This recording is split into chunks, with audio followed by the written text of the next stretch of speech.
Entonces todos entramos en común acuerdo para poder pasarles esa información. Entonces, nuevamente, bienvenidos al prototipo.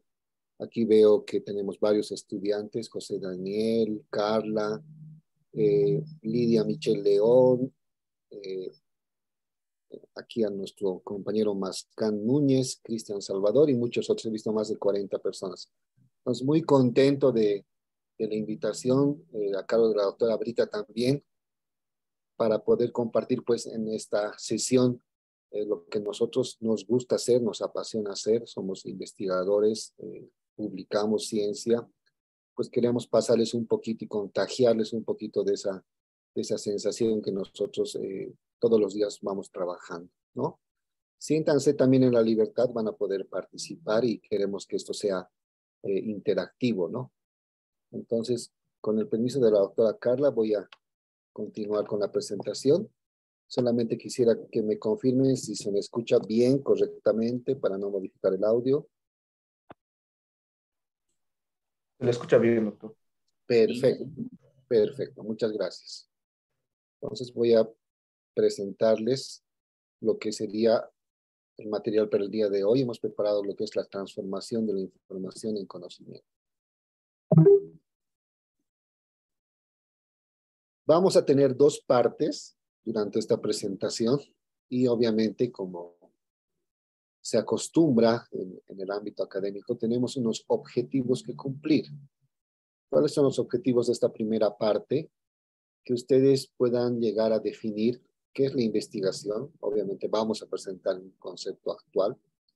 ¿Y cuál es el papel de esta investigación o pesquisa, también conocida así principalmente en la lengua portuguesa? ¿Cuál es el papel de esta como generadora de conocimiento? Que ustedes pueden llegar también a presentar los diferentes tipos de conocimiento, a reconocer estos, y también vamos a presentar una definición de lo que es el método científico. Probablemente muchos de ustedes han escuchado ya del método científico, y hoy pues lo vamos a conceptualizar según la tecnología actual. También queremos mostrar algunos ejemplos de estudios científicos. Vamos a hablar de varios premios Nobel en el campo de la medicina, para que ustedes sepan cuál ha sido el aporte desde tal vez algo más simple a algo más complejo. Y vamos a llegar a discutir sobre los puntos que se deben tocar para realizar un análisis crítico de la información. Esto es muy importante hoy en día con la cantidad de redes sociales que se tiene a la mano. Entonces, cada estudiante, ustedes que están dentro de una institución académico formándose, ustedes tienen que ser muy críticos en el sentido de qué información van a utilizar, ¿no? Entonces, nosotros tenemos varias fuentes de información fidedigna, científica, verídica, que van a servir de respaldo, y eso es lo que queremos compartirles el día de hoy, ¿no?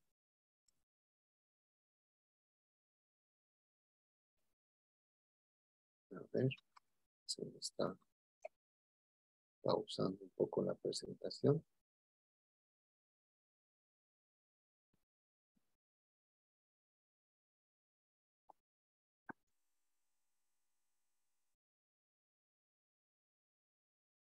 Todavía no está pasando de diapositiva, ¿no? ¿Me confirman? No, Se ha no, congelado doctor. primero. Está congelado, ¿no? Mi computadora me está queriendo fallar.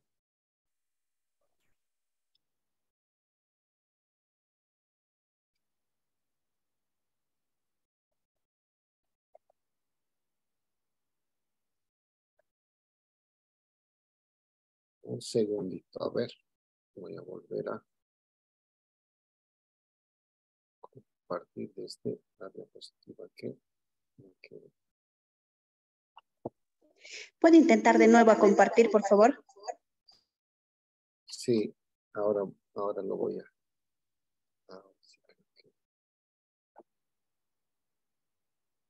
Ahora sí.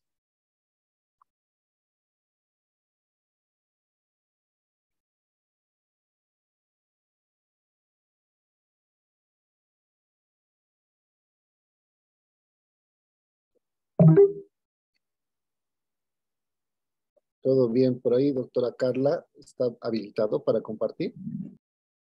Sí, está habilitado, doctor. Ah, ya. Perfecto. Ahora sí se observa, ¿no? Sí, ya se observa. Perfecto, Doctor. perfecto.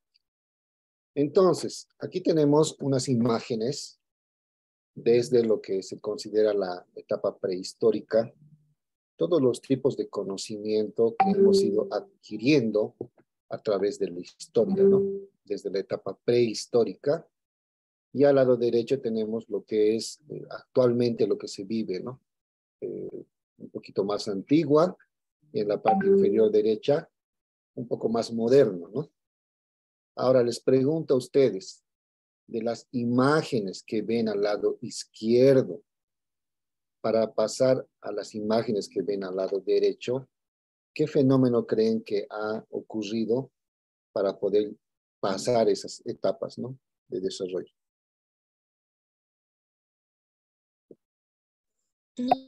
Nuevos descubrimientos. La Nuevos evolución. descubrimientos, dice, ¿no? ¿Qué más? ¿Alguien más? Evolución, doctor. Evolución. ¿Alguien más?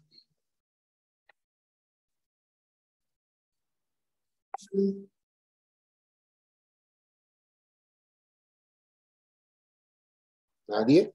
¿A nadie se le ocurre nada? El avance tecnológico. Avance tecnológico. Bueno, tal vez varios de los conceptos que acaban de mencionar ustedes, perdón, algo se me está... No sé si se me deshabilita, doctora.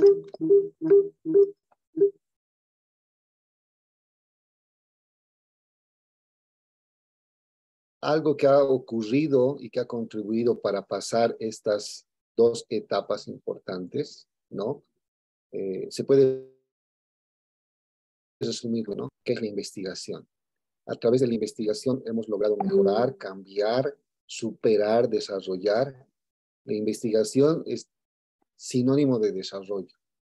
Por lo tanto, esto se maneja a nivel conceptual para que todos los países que tienen altos estándares de investigación, varios productos de investigación, automáticamente se convierten en países desarrollados, que es un término que hoy en día se utiliza, ¿no?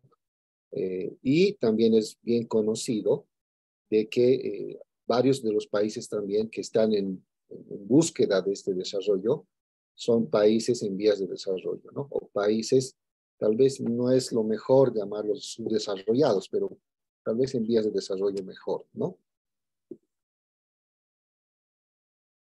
Entonces, ¿qué es la investigación científica?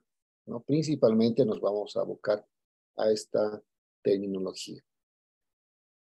La definición actual nos dice que es un proceso sistemático o sistematizado. Cuando hablamos de sistemático, queremos decir que está altamente organizado. En este proceso sistemático se realiza un análisis y una búsqueda de la información que se llama indagación. Cuando nosotros hablamos de indagación, estamos hablando de querer comprobar una hipótesis. Quiero que ustedes más o menos, a ver si tienen alguna teoría al respecto de qué sería una hipótesis. Una supuesta respuesta. Muy bien, muy bien. Es una respuesta anticipada. Es algo que yo creo que va a suceder, ¿no? Un ejemplo bien claro, a ver, si una persona cae desde un primer piso, ¿será que pierde la vida? Es una hipótesis. Yo puedo decir sí, otro dirá no. ¿Qué hay que Es hacer? algo que no está comprobado. No. Es algo que no está comprobado. Y la investigación, justamente, gracias al método científico que vamos a ver más adelante, nos sirve para comprobar eso, ¿no? Entonces dice que la investigación está regido por la aplicación de una serie de métodos y técnicas, más conocido como método científico, cuyo objetivo va a ser comprobar esta hipótesis que ha sido planteada. De esta forma vamos a llegar a confirmar el desarrollo de probables teorías, teoremas, ¿no? Y estos van a ser ya comprobados y va a pasar a ser de una ciencia fáctica, de una ciencia que está en estudio, a una ciencia real, ¿no? Que es lo que manejamos hoy en día. Una de las ciencias, el campo de la medicina, por ejemplo, ¿no? Dentro de muchas varias. Entonces se habla de lo que sería la naturaleza de la ciencia, ¿no? Que es sinónimo al conocimiento científico. Este conocimiento científico es parte integral de nuestra vida y aplicar este conocimiento científico nos permite mejorar para cambiar la realidad diaria. Hoy en día estamos viviendo un fenómeno todavía latente en Bolivia, por ejemplo, que es la quinta ola, ¿no? Otros países ya han pasado esa quinta ola. Entonces, ¿qué es lo que estamos buscando? Medidas de salud pública, que la gente se vacune, la vacuna es parte de la solución. Algunas personas que no quieren vacunarse tendrán que tener mayores medidas de bioseguridad. Pues, ¿qué es lo que queremos buscar con eso?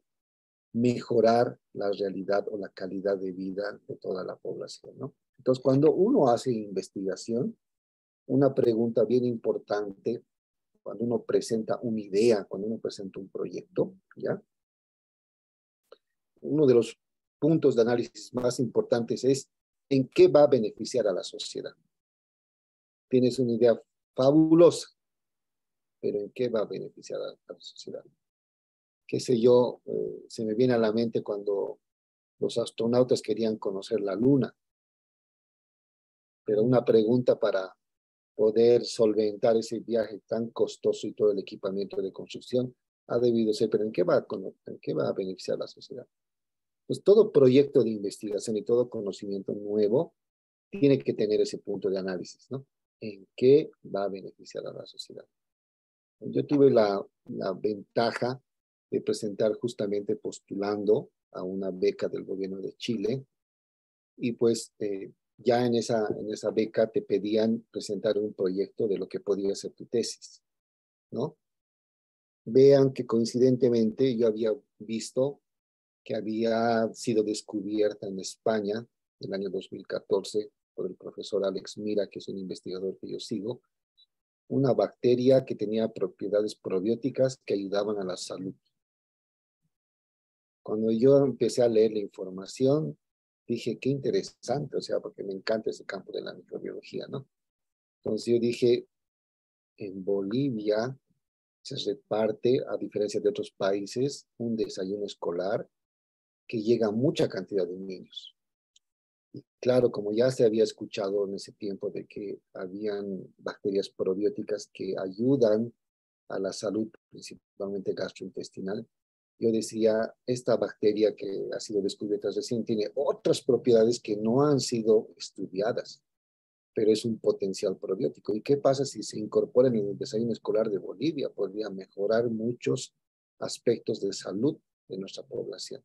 Y presenté ese proyecto y fue analizado en Bolivia por un grupo de expertos, pero la decisión final se tomaba en Chile.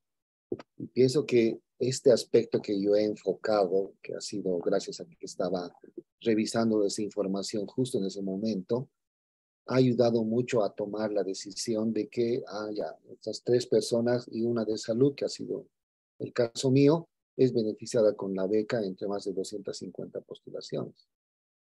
Entonces, y en todo el recorrido de lo que es la ciencia, siempre tiene que haber eso, ¿no?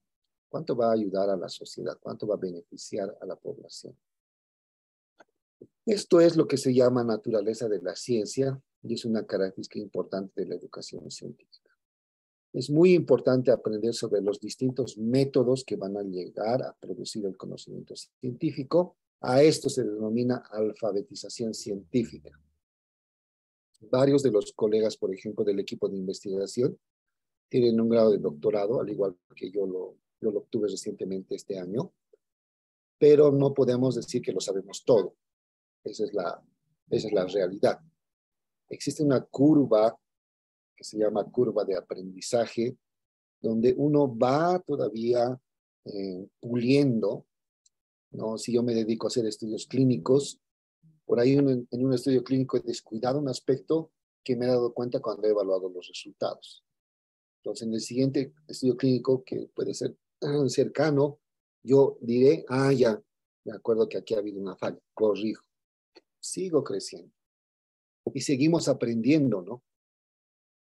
A veces la base de los experimentos, que es hacer estudios in vitro, nos forma para que podamos realizar este trabajo de laboratorio, pero después nos ponen un desafío mayor y nos dicen, ya, usted ya sabe trabajar en laboratorio, ahora queremos que haga un cruce con lo que es un estudio clínico. ¿Cómo va a llevar sus ideas de laboratorio a un estudio clínico? O más aún, lo que se llama un estudio translacional. ¿Cómo lo va a llevar a la producción industrial? No es lo mismo cuando uno trabaja en laboratorio y produce una bacteriocina, que es una enzima que ayuda, ¿ya? Y produce una fracción pequeñísima y lo utiliza en placas Petri, en caldos de cultivo, en una cantidad pequeña, que cuando te dicen, esa bacteriocina lo vamos a llevar a la producción industrial, y lo que tú produces en microgramos tiene que producirse en toneladas. No es el mismo proceso, pero uno tiene que tener la capacidad de lo que ha demostrado en el laboratorio poder ser industrializado. Y eso obviamente puede llevar varios años en llegar a consolidar un producto que sea aceptado, porque hay muchas marcas que van a fiscalizar y van a dar la autorización, ¿no? Una de ellas, por ejemplo, si ustedes han escuchado, es la FDA, que controla lo que es la parte de medicación que se va a distribuir a nivel mundial, así también como las vacunas.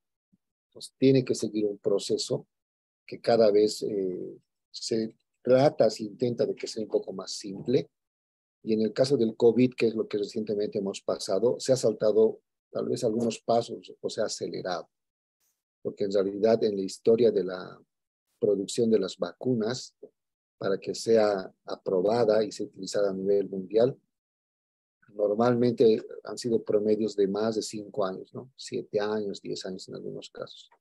En el tema del COVID, pues ha sido esto muy acelerado. ¿Por qué? Porque obviamente estábamos sufriendo los efectos con pérdida de vidas humanas, ¿no? También es importante saber que, así como les decía, nadie tiene la verdad absoluta. Y durante el proceso de aprendizaje y descubrimiento del conocimiento, siempre ha habido una crítica, inclusive entre colegas investigadores, filósofos, que han estudiado similares fenómenos, ¿no? En este caso hemos colocado 3 figuras. Una de ellas es Kepler. ¿Cómo se llamaba Kepler? A ver, ¿quién recuerda? ¿Alguien de ustedes recuerda?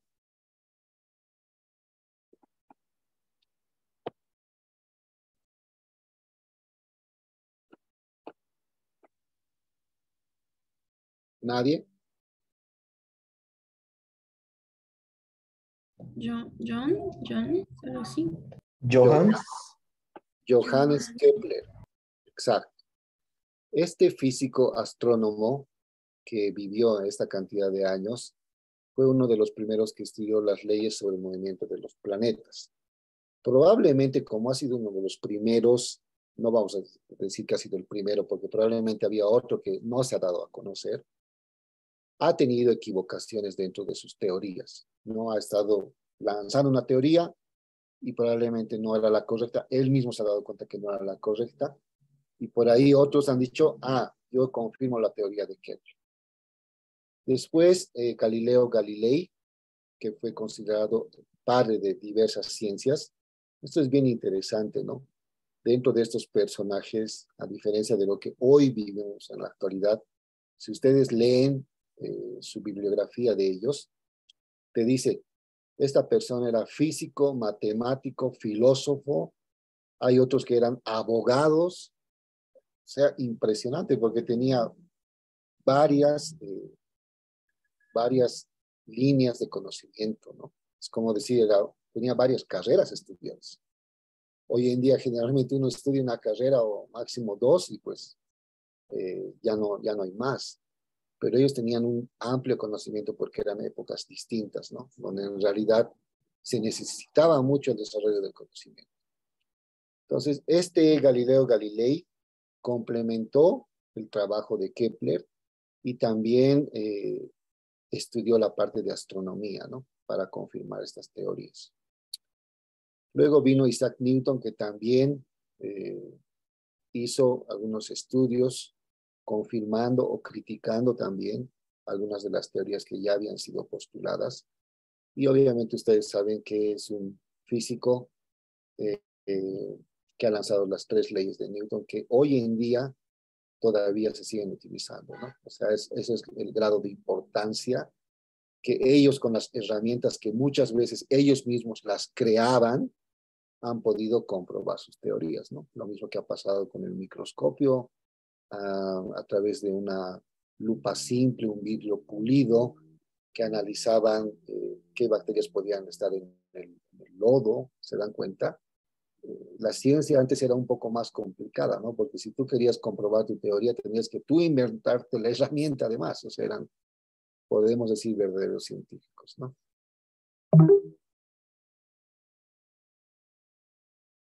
Ahora, estoy un poquito hablando de lo que es la crítica de la información. Hoy en día tenemos tantas redes sociales, yo considero que debe haber muy pocas personas a nivel mundial que no están conectadas a una red social. No solamente estoy hablando de que en Bolivia, por ejemplo, se utiliza mucho Facebook o se utiliza mucho WhatsApp, pero existen, de acuerdo a la región y a los países, distintos tipos de redes sociales. También existen redes sociales científicas, por si acaso. Ya a ver si más adelante puedo tocar alguna de ellas, donde existe un perfil de investigador. No se comparten posts, qué sé yo, de memes, como se hace en Facebook, sino se comparten artículos científicos y uno va discutiendo alrededor de esos puntos, que es mucho más interesante para nosotros, ¿no? Pero hoy en día, a través de las redes sociales y con la ayuda de un teléfono smart, la información que puede llegar a difundirse a nivel mundial, se puede llegar a difundir o socializar o viralizar, como se llama así, en cuestión de minutos, ¿no? Sin embargo, ustedes se darán cuenta que esa información no es verificada o muchas veces puede ser editada o manipulada, ¿no? Había visto hace un tiempo un video donde muestran a un niño, tal vez ustedes lo habrán visto, muestran un niño que está caminando al lado de una reja, ¿no? El niño está agarrándose en la reja, camina, avanza. Y en el video original, el niño pues está al lado de una autopista, de una calle, ¿no? Pero en el video que se muestra en las redes sociales, es una calidad de edición donde ponen que el niño está al lado de la reja y al lado de la reja hay un vacío, es un abismo. Entonces toda la gente que comenta dice, wow, o sea, ¿dónde está la mamá? ¿Dónde está el papá? ¿Quién está cuidando a ese niño? Dios, o sea, ya ha habido hasta preocupación, sin saber que el video ha sido editado. No es este seguramente el primer ejemplo, habrá muchos ejemplos más, con diferentes objetivos y fines, hasta políticos. Por lo tanto, la información que trascende en estas redes sociales no sería una información fidedigna en la cual una persona que se forma en una institución académica deba utilizar. Ya a nivel profesional existe lo que es televisión, radio, periódicos, donde obviamente ya los profesionales trabajan un poquito más la información, averiguan, hacen investigación antes de mostrar. Pero también obviamente aquí existen ciertos sesgos, ¿no? Sesgos son como riesgos, ¿no? Todos saben que en Bolivia, por ejemplo, muchos medios de comunicación dependen de la publicidad pagada por empresas o por el gobierno. Entonces, seguramente la información que pueda ocurrir en estas empresas difícilmente va a ser difundida por la casa televisiva donde le paga la propaganda. Entonces, ahí tenemos un riesgo, ¿no? Existen otro tipo de revistas, tal vez de tipo magazine, que salen en forma semanal o hasta en forma mensual, como esta que vemos al lado izquierdo, ¿no? Que tiene además publicidad pagada de productos, que al mismo ejemplo que el anterior, no podemos decir que toda la información de acá sea totalmente fidedigna, ¿no? Pero sí vemos información que puede demorar de 3 meses a más en publicarse. Puede llegar hasta un año en publicarse, ¿no? Y estamos hablando de revistas científico-académicas. ¿Cómo yo puedo diferenciar una revista magazine a una revista científico-académica? Las revistas científico-académicas o más conocidas como journals, como los que ven, los que produce Lancet, los que produce esta Medical Microbiology, son revistas que no tienen publicidad de ningún tipo, solamente nos dan información científica.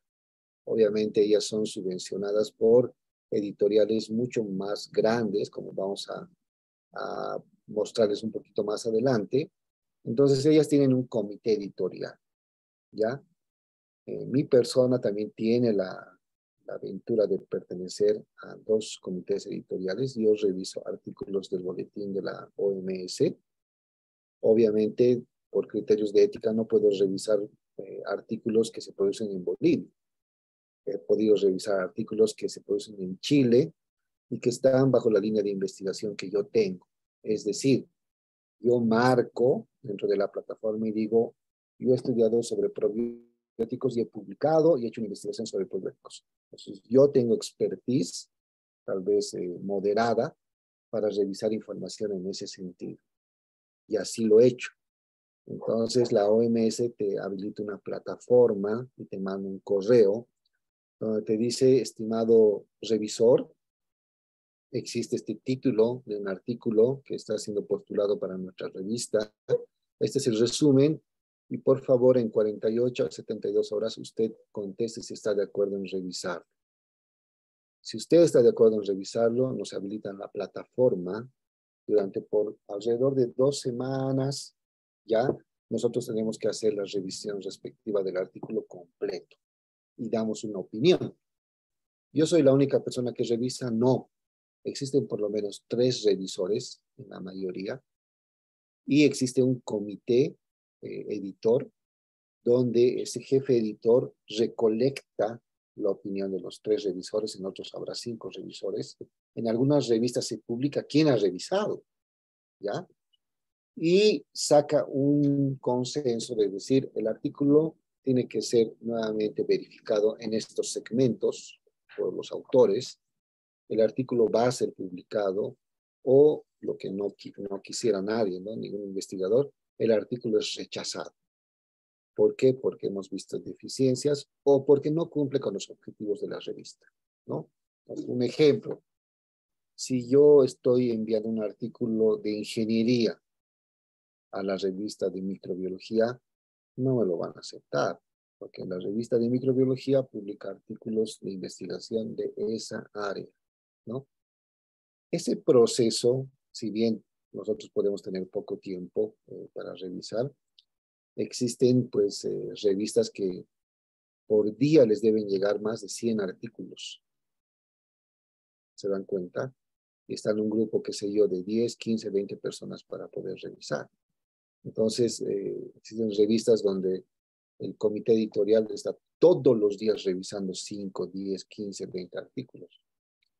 Después ese artículo, cuando ya es aceptado, que generalmente no es a la primera vez que el autor lo ha enviado, va a sufrir un proceso de diagramación, tiene que sufrir un proceso de que tú aceptes las condiciones de la revista prácticamente, aunque tú salgas como autor del artículo, es la que tiene los derechos para poder socializar tu información, ¿ya?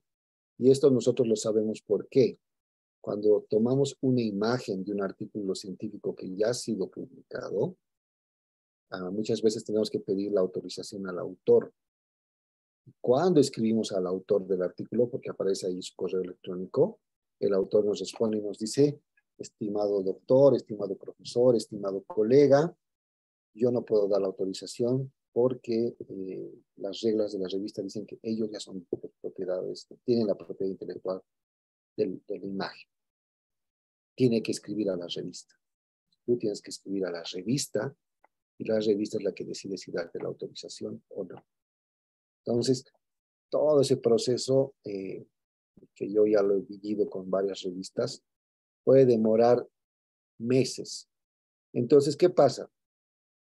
Esto sería el nivel muy alto, el nivel más alto, para que una información es revisada por expertos y pueda ser publicada, ¿no? Es decir, no lo estoy revisando yo, mi información, lo están revisando 3, 4, 5 personas que ya tienen muchas publicaciones.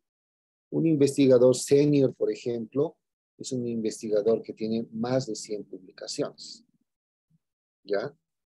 Y investigadores seniors bolivianos, en mi área, por ejemplo, que yo estudio, yo no conozco a nadie.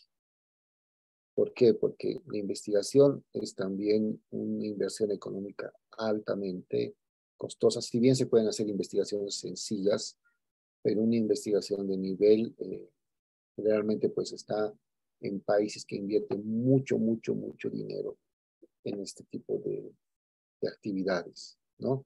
Y esos grupos de investigación, los grupos modernos de investigación, ¿ya? Son aquellos grupos donde yo soy el investigador principal, el director del laboratorio, y yo trabajo con un bioquímico, con un hematólogo, con un patólogo, con un técnico de laboratorio. Tengo todo un equipo. Entonces yo doy la idea, ellos trabajan, me reportan los resultados y yo empiezo a escribir. Dependiendo de la relación contractual, puede ser que yo le coloque a alguien que he considerado que puede ser el coautor o puede ser que no. Puede ser que yo solamente vaya como autor. Las revistas también tienen sus limitaciones, ¿no? Hay revistas que te dicen máximo 4 autores. Hay revistas que te dicen pueden haber número de autores ilimitado. Todos esos detalles hay que conocer, ¿no? Y eso uno lo va aprendiendo conforme va publicando. Los libros generalmente producidos en el exterior también son revisados por pares. Esa revisión por pares quiere decir que ha sido revisado por expertos. Y obviamente un libro que puede tener entre 100 o más de 1000 hojas, estos que vienen en tomos, pues ya se darán cuenta ustedes el tiempo que demora en revisar, ¿no? Los artículos científicos generalmente tienen 3 páginas, 7, 10 páginas, 14 páginas. Habré leído un artículo que habrá tenido 50, 60 páginas. Pero un libro tiene pues de 100 páginas para arriba. Hasta tomos, primer tomo, segundo tomo, tercer tomo, cuarto tomo. Eso va a demorar mucho tiempo.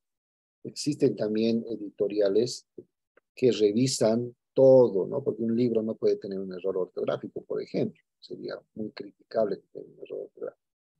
Pues estos libros generalmente de producción extranjera son revisados con editoriales serias por expertos para que sean publicados, ¿no?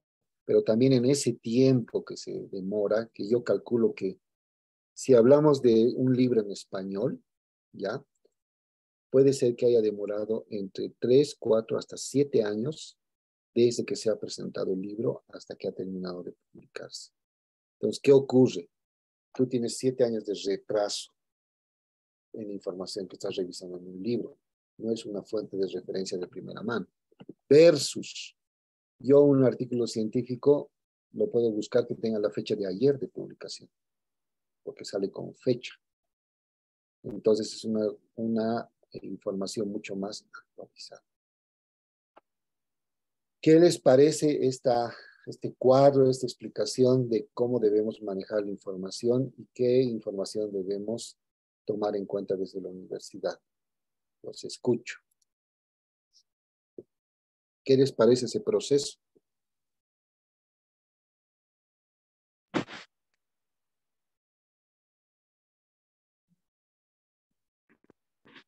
Interesante, Doc. Si se dan cuenta es un proceso largo, ¿no? Sí, pero obviamente nos da una calidad de cómo debe ser manejada la ciencia, ¿no? Y aún así, en el tiempo de pandemia, no sé si ustedes lo han escuchado, existe lo que se llama una información que ha sido publicada, por ejemplo, cuando ha estallado la pandemia. Ha habido muchos intentos de medicamentos, ¿no? Y también, obviamente, como científicos expertos, ha habido crítica. Y les han dicho, ¿usted está planteando este esquema? Pues no, está equivocado. Y ha habido retiro de los artículos que han sido publicados online en revistas famosas de medicina, ¿ya? Una de las revistas famosas es el Journal of England de Medicina, la revista de medicina de Inglaterra. Es una de las revistas más connotadas en su área. Y han sido retirados los artículos. Uno ya no podía ver esa información. ¿Por qué? Porque ha habido un grupo de investigadores que han dicho, ese esquema yo he comprobado que no funciona. Y si alguien lo ha hecho funcionar en 10 personas, yo he comprobado que no funciona en 1000 personas. El artículo se retira. A pesar que existe una revisión muy detallada, siempre, ¿no? Como humanos, existe pues también ciertos conflictos de intereses, ¿no? Entonces, pero siempre hay esta opción de que si tú compruebas que lo que has leído no es correcto, puedes mandar una carta al editor y decir, yo he comprobado que lo que está diciendo X autor no es real. Entonces existe también esta parte de la ciencia que es, yo pienso, positiva, ¿no? Entonces se retiran los artículos para que nadie más pueda revisar una información equivocada. Sigamos. ¿Cuáles son los tipos de conocimiento? Es importante conocer estos tipos de conocimiento. Vamos a tomar como ejemplo a esta premio Nobel, ¿ya? Que su nombre es Yu Tu, que ha sido ganadora del Premio Nobel de Fisiología y Medicina el año 2015. El conocimiento común, mal llamado conocimiento empírico, forma parte del conocimiento previo a la investigación. No es un conocimiento especializado, es un conocimiento ancestral, pero la ciencia crece a partir de este conocimiento. Es decir, lo que domésticamente llaman la receta de la abuelita. Cuando alguien, qué sé yo, tiene un resfrío y la abuelita te dice, ponte mentizán, pero póntelo de esta forma. Ella no sabrá por qué está indicando eso, pero su conocimiento es ancestral y muchas veces funciona. A partir de ese conocimiento común, esta investigadora ha estudiado unas moléculas de una planta que crecía en China y ha obtenido moléculas que tenían potencial altamente terapéutico contra la malaria, que es una enfermedad mortal en muchos países, ¿no? Más principalmente en países tropicales. Entonces, ¿qué ha pasado? A partir de ese conocimiento común, ella lo ha especializado, podemos decir, y lo ha convertido en conocimiento científico. ¿Qué ha aplicado ahí? El método científico. Y vamos a hablar de qué consiste el método científico. Entonces, no podemos quitarle valor, no podemos decir esto no sirve. Y creo que es el enfoque de las autoridades actuales, y pienso que es un enfoque positivo, en el sentido de que no se puede depreciar el hecho de esta es medicina no probada, eso no sirve, no, sino ver el lado positivo, ¿no? Es decir, puedo aplicar el método científico ahí. La hoja de coca, por ejemplo, no existe solamente un estudio, existen cientos de estudios, no solamente nacionales, sino extranjeros, de que tiene muchas propiedades, ¿no? Obviamente, mal utilizada, tendrá pues repercusión en su crítica, pero tiene muchas propiedades positivas, como muchas de las plantas que solamente pueden crecer acá, que han sido industrializadas, ¿no? Yo conozco un grupo de investigación que ha industrializado y lo ha convertido en un producto que es una crema que tiene alto poder terapéutico en casos de artritis a partir de la chilca. Entonces ellos han bautizado y han trabajado con una empresa nacional, con un laboratorio farmacéutico nacional, y han creado lo que se llama el Chilcaflam. Interesante, muy, muy, muy bueno. Han tenido que pasar todas las etapas para llegar al producto. O sea, es un trabajo de años. Y esta señora que ha sido el premio Nobel no ha estudiado pues estas moléculas ni esta plantita un mes, ni 2 meses, ni 5 semanas. He estudiado las propiedades de esta molécula toda su vida. Y producto de ese estudio, al final obtuvo este resultado, ¿no? Aislar una molécula y ella no ha dicho, ya, ojo, yo quiero ser ahora premio Nobel. No funciona así. Para nada no funciona así. El premio Nobel es nominación de grupos científicos que dicen, esta doctora X ha descubierto esto. Y existen varias postulaciones.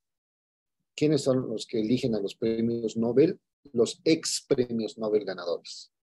Y no eligen también solamente una persona, eligen toda una comisión que votan y dicen, este puede ser el aporte más significativo en fisiología y medicina en este año. Les dan un premio monetario de $1 millón. Pero aparte del premio monetario, pienso que, al menos es mi pensamiento, el aporte que tú has realizado a la ciencia y el hecho de haber contribuido a mejorar, por ejemplo, poder paliar con este nuevo tratamiento y salvar vidas, es lo que más te retribuye, ¿no? Al margen de lo monetario. Que es un reconocimiento mundial, ¿no? Entonces, ¿qué es el método científico? El método científico, este es nuestro esquemita, es un conjunto de normas estrictas. Cuando hablamos de normas estrictas, estamos hablando de que no se pueden modificar, de que se tiene que seguir paso a paso. Y esto se conoce a nivel mundial. Estas normas sirven como patrones, como si fuera una oración que tienes que seguir, que deben ser cubiertos para que una investigación sea considerada responsable y cuyas conclusiones merezcan confianza, ¿no? Yo siempre tomo el ejemplo, y eso es algo, una autocrítica, de que cuando alguien va a vertir una opinión, es muy interesante, pues yo quiero opinar sobre X vacuna contra el COVID. Y yo digo, se ha hecho un estudio, la doctora Yu Yu Hong ha hecho un estudio sobre 3,000 pacientes y ha sido publicado en 2020 en esta revista y ha obtenido estos resultados. Yo digo que si alguien sale a declarar hacia la prensa, ¿quién te puede negar? Nadie, porque tú estás manejando evidencia científica, ¿no? Versus dar una opinión, puede funcionar, no puede funcionar, esta pues que funciona, pero no te estás basando en ciencia. Entonces es muy importante basarse en ciencia publicada, que ha sido revisada. El método científico parte de una observación de un fenómeno que ha sido analizado, estudiado, y este fenómeno te ha proporcionado una pregunta de investigación. ¿Qué pasará si utilizo este medicamento? Hay evidencia ya que te has basado previamente y has observado algo, ¿no? A partir de esa pregunta, la respuesta anticipada, como ya hemos mencionado, es la hipótesis. Y esta hipótesis tiene que ser escrita. Existe una hipótesis que puede comprobar lo que tú estás sospechando o puede salir lo contrario también. ¿Está mal que salga lo contrario? No está mal. Porque si sale lo contrario de lo que tú has pensado, estás también dando información válida para futuras investigaciones, ¿no? Esto me ha pasado a mí en un experimento que hicimos en laboratorio, donde hemos hecho un test de un producto que se vendía en Bolivia, que de la misma marca teníamos el último modelo del producto y el penúltimo modelo del mismo producto. Y uno siempre tiene la idea, que probablemente puede ser equivocada, y nosotros hemos dicho, pues nuestra hipótesis es que el último producto del modelo va a funcionar mejor, porque es el último modelo, ¿no? Ha salido, se supone que mientras vamos avanzando, vamos mejorando. Y cuando hicimos el test con experimentos de laboratorio, resultó que el último modelo no tenía efecto, nada, cero de efecto. Y el penúltimo modelo sí tenía efecto. Hemos llamado a los encargados de la empresa, les hemos mostrado, hemos repetido el experimento. Los experimentos se repiten y tienen que arrojarse el mismo resultado. Y ahí hemos verificado que no había un error metodológico, sino que realmente esa era la conclusión. Entonces, ¿qué pasa? Nuestra hipótesis exactamente no ha salido como pensábamos, ha salido la hipótesis alterna que le llaman, ¿no? La segunda hipótesis. Pero es una información válida, por supuesto que es válida. Hay otros autores que deciden cambiar la hipótesis cuando ya están evaluando los resultados. Mucho depende del grupo de investigación. Después de la hipótesis viene la experimentación, que no siempre puede ser en el laboratorio, ya pueden ser estudios clínicos, probando la eficacia, pero ya tiene que haber investigación previa que ha verificado, ¿no? También existen los estudios preclínicos, donde no todo se va a probar directamente al humano. Ojo, en los estudios preclínicos se testa vacunas, fármacos en animales que tengan un genoma parecido al nuestro, ¿no? Y se prefiere trabajar con, por ejemplo, ratoncitos. Se hace mucho experimento en ratoncitos, no solamente porque el ratoncito tiene una alta tasa de multiplicación, sino porque ocupa menos espacio y el cuidado que tienes que tener en un bioterio, que es donde se hacen los experimentos y donde se trabaja con estos animalitos, tiene que cumplir ciertos estándares. Cualquiera de ustedes, yo he tenido la oportunidad de trabajar con ratoncitos, trabajando ciertos genes, y cualquiera de ustedes, tal vez en el desconocimiento, dirá, pues, ese ratón lo habrán cazado de la alcantarilla y lo han traído aquí al laboratorio, y no es así. Ese ratoncito se compra. Es una cepa, se llama, es una cepa genética, que está altamente comprobada que no tiene ningún gen afectado. Cuesta caro comprar un ratón. Ya existen lugares donde compran esos ratones de laboratorio. Y no es broma lo que les voy a decir. Ese ratón es más cuidado que cualquiera de nosotros. Su comida es esterilizada. Si ese ratón tiene un resfrío, fuera del experimento, porque no puede tener nada de alteración. Entonces son detalles, varios detalles que se cuidan, ¿no? Entonces imagínense, hay laboratorios donde se trabaja no solamente con ratones, se trabaja con perros, se trabaja con cerdos, y hay laboratorios que trabajan con orangutanes. Imagínense la capacidad de laboratorio que tienen que tener, ¿no? Para que pruebes en un orangután. Existen pocos laboratorios, obviamente, en el mundo que trabajan con este tipo de animales, y los estándares que tienen que cumplir son varios. Algo que es la parte tal vez criticada es que todos los animales que han sido testados en los estudios al final deben ser sacrificados. No es un deseo del investigador, pero la ciencia los rige de esa forma. ¿Por qué? Porque tú le estás haciendo una alteración.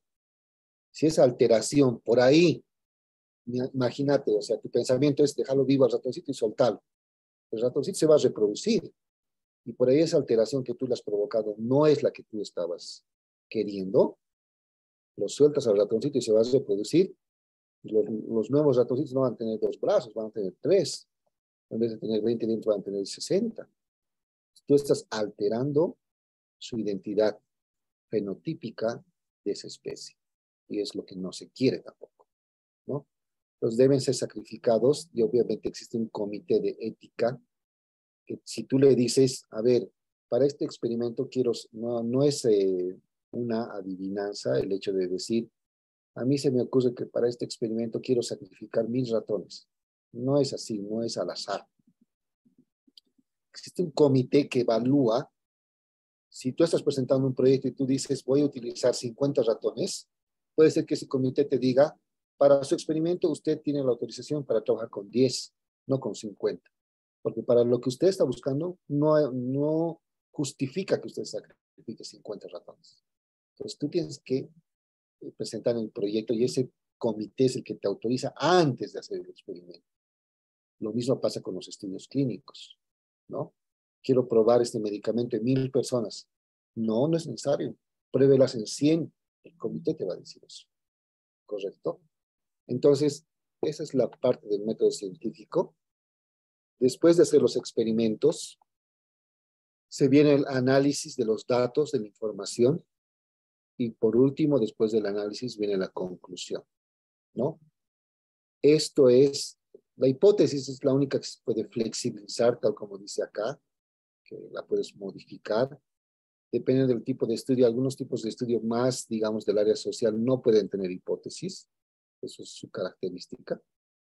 pero dentro del área de la salud es muy importante que sí o sí tengas la hipótesis, ¿no? Y esto no se puede alterar, este camino. No puedo partir por conclusión, tiene que seguir esta ruta que estoy mostrando de arriba para abajo. ¿Ustedes conocían esos detalles que les acabo de comentar? Cuéntenme. No, no sabía todos esos detalles. Son La cosas, verdad no lo conocía, son cosas nuevas que recién estamos aprendiendo. son cosas nuevas que uno ya va aprendiendo y nos falta todavía por aprender, ¿ok? Son parte del proceso. Y ustedes están en una buena época. ¿Por qué? ¿Por qué están en una buena época? El proyecto prototipo es muy interesante para nosotros, porque nosotros todo lo que ustedes están viendo hoy lo hemos conocido probablemente en una maestría. O sea, yo hice mi maestría después de casi 10 años de terminar la carrera. Ustedes me están ganando mucho tiempo de ventaja y tienen mucho por producir científicamente aquellos que quieren dedicarse a la investigación, ¿sí? ¿Cuál es el ciclo de vida de la información científica? Uno parte de realizar un leve descubrimiento, ¿ya?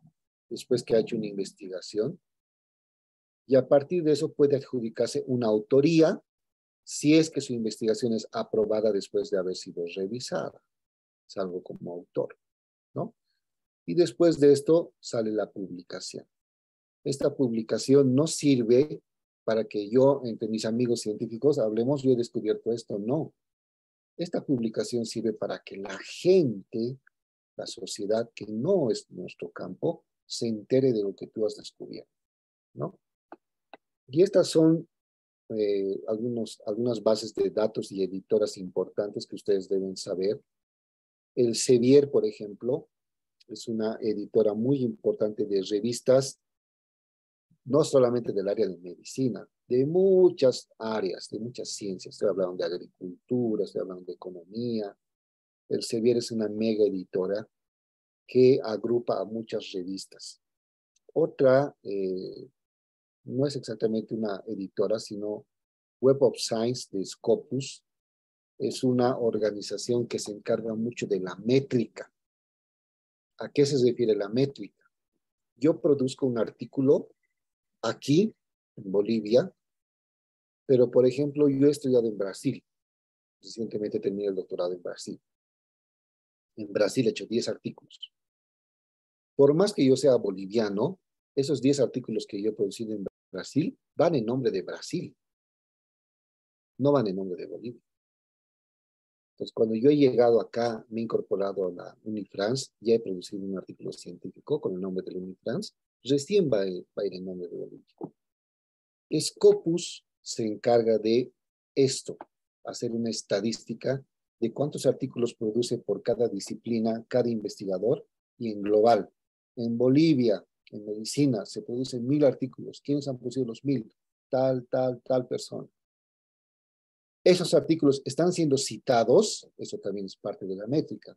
Por ejemplo, puede ser que yo, mi colega médico ha hecho 10 artículos, pero de esos 10 artículos ninguno ha sido citado. Yo he hecho un artículo, pero mi artículo ha sido 100 veces citado. Para términos de métrica, mi artículo tiene más impacto. ¿Por qué? Porque mi investigación, a pesar de haber sido solamente una, está siendo más citada, más conocida, más reconocida por otros investigadores que la persona que ha hecho 10 artículos, pero que nadie lo ha citado. Entonces, lo que uno va revisando generalmente y te llega al correo, una alerta, es bien interesante, ¿no? En el Google académico, que les vamos a mostrar en un taller más adelante, uno puede crearse, después de que te creas tu cuenta, puedes seguir investigadores que tú lees mucho de ellos. Y te va a decir el investigador Rodrigo Jacaman, uno de mis amigos de Chile, que hace mucha investigación, tiene 6 citas, ha publicado recientemente, te llega al correo electrónico. Pero también te llega, y me llega a mí, me dice, su artículo número 3, que usted ha trabajado con bioreactor, ha sido citado por este otro autor y ya ha sido publicado. Entonces, a mí me gusta ver, y yo veo la información y digo, a ver, ¿en qué parte lo has citado? Cuando uno lee el artículo y realmente ve que el autor que te está citando ha captado la idea de lo que tú has querido hacer en tu investigación, wow, o sea, te sientes pues de que sí, realmente estoy contribuyendo. La persona que te estás citando ha entendido correctamente la idea de lo que yo he hecho, ¿no? Otra de las bases de datos, principalmente es una base de datos de revistas, agrupa revistas, más a nivel de lengua hispana, es SCIELO. Y existen distintas divisiones de SCIELO. Existe la división SCIELO Bolivia, por ejemplo. Y SCIELO Bolivia indexa, es decir, anexa revistas de producción científica boliviana de todas las áreas, también incluyendo el área de medicina. No hay muchas revistas del área de medicina. Son alrededor de cinco revistas, ¿sí? ¿Por qué? Porque ese cielo, al igual que las otras editoras, tienen estándares.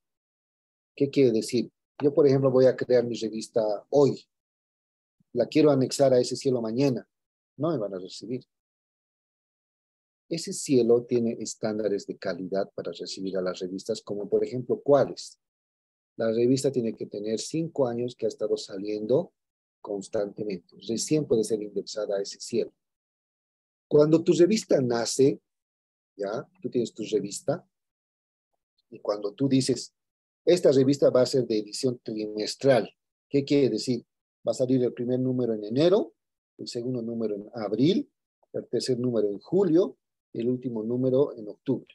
4 números por año porque es de edición trimestral. Hay revistas de edición trimestral, cuatrimestral, semestral, anual. Y cuando tú postulas tu revista a ese cielo, si tú has dicho que es trimestral, tiene que salir tu número trimestral sí o sí. ¿Qué pasa si no sale? Ese cielo te va a mandar un correo con primera advertencia, tu semáforo amarillo, ¿no? ¿Qué pasa si al siguiente año o después de 5 años, no importa el tiempo, tú no sacas un número de tu revista?